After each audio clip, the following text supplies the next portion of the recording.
Welcome, welcome. Today we'll be going over Fiji versus Kenya. This game took place recently for the pair of sevens. Um, it was a couple of clips I just pulled out from the game that caught my attention. And throughout the duration of this, I'll commentate my viewpoints, ask a couple questions, and we'll use this to guide and focus our in-person training sessions when we all get together. And let's take a look. First up is a put in from Kenya. As you can tell, the scrum is completely unstable from the start. Luckily, it resettles itself, but I just want to point that out because the referee did a good job in letting it play out. So we can tell clearly, tight head from Kenya brings it down, and luckily, the front row has a bit of strength to keep that up. He let it play on. It didn't move off the mark at all. So once the ball goes in, comes out nicely, scrum resorted. So you can avoid a reset and bring a little bit more flow to the game. This clip here, you'll see that Kenya is on the defensive end of the scrum, and the characteristics are a little bit different as a result. The binds are okay. You don't see that tight head bring it down the scrum. However, just take a quick look at the scrum completion and how it completes. 6.5 minutes, an eternity against Fiji too. I just put this next one back in slow mo. So you can see that Kenya's tactic is not to push or drive, but to retreat on that scrum. This can be dangerous, as we definitely encourage our players to push, drive straight. So this is something that we can avoid by discussing this with the front row during dead ball time or prior to the restart of the next scrum. So within this next clip, I want you to take a look at the offsides in general play. The wing is clearly offsides, never retreated. However, it's very difficult to referee that since you're about 40 meters away. You got to rely on the ARs. So the referee clearly lets the play develop. There's a great outcome as a result, with Kenya possibly or having a chance to score a try. Gunatani with a Let's tackle go ahead and now. take a look. Kenya looking good for the moment. Aori. Najiro across the park. Njira, the try scorer, puts it in behind. Looking for the chase. Looking for the bounce now. Mbaka, William Mbaka. Yeah, for me at this play, what I noticed is that he arrives pretty flat with the offsides line. In this case, I definitely would begin to start to retreat a little bit back so I can see that last player on the outside, and he can see me as well. So hopefully he'll retreat or make an effort to. That way it will give a little bit more space to the attacking team. This can't always be done. However, we do have to rely on our ARs to help us out in these cases. Luckily for Kenya, they do find an alternative option to get the ball out with their kicking game. Unfortunately, it just doesn't pan out in the end. For me, this is an example of rewarding dominance. At the breakdown, you'll find Kenya trying to go after the ball. He doesn't the first time, but his players come through and help him out. And when we take a closer look at this at 50%, we'll see that Kenya is clearly through the gate. The ball is available.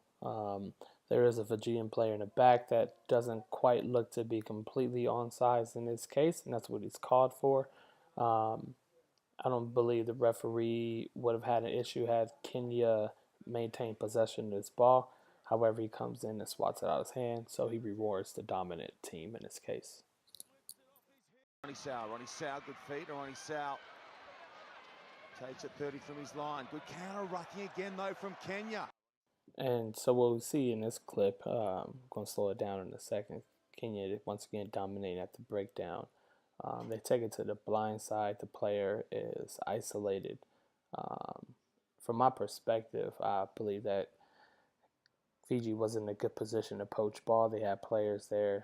There's definitely one of the Kenyan players coming in from offsides position to clear out. This went unnoticed to me. We can see in this freeze frame that Fiji should have rights to the ball.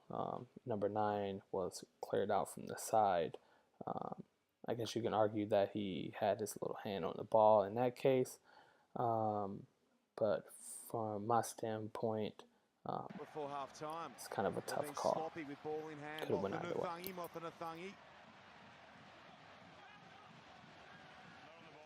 And as we slow down this second clip here, just took a look at, we see that the Fijian player, number 12, I believe, comes in to support his player that's just been tackled. However, he's just not on his feet at any time during this ruck.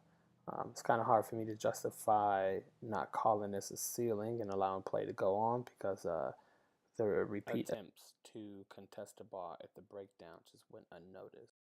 Shifts it off the deck for Injera. Collins Injera, who got it rolling for Kenya. Injera. As you can see here in this next clip, Fijian player 6's left arm out here, knocks the ball on. This is intentional, therefore straight yellow card. Huge emphasis on that this year, from the international level down to what we referee every Saturday. So let's get all on page with this. In these cases, it's either going to be a scrum or yellow card. Kenya just looking to suck seconds off the clock. There we go, penalty. Fiji got to go quick here. For a couple points, Fiji did not want to contest the breakdown, and the intent of the Kenyan player was come in to clear out. However, Fiji took a step back, causing him to lose his footing. I would just allow this to play on, however, this referee didn't. And Kenya now talking point looks certain to come away with this shock win. Silla over the top, that's a penalty. Once again, this is another needs to go. call I quite couldn't understand. In slow motion, we find that the tackler assist never released a Kenyan player. Very hard to secure your own ball when players don't do that.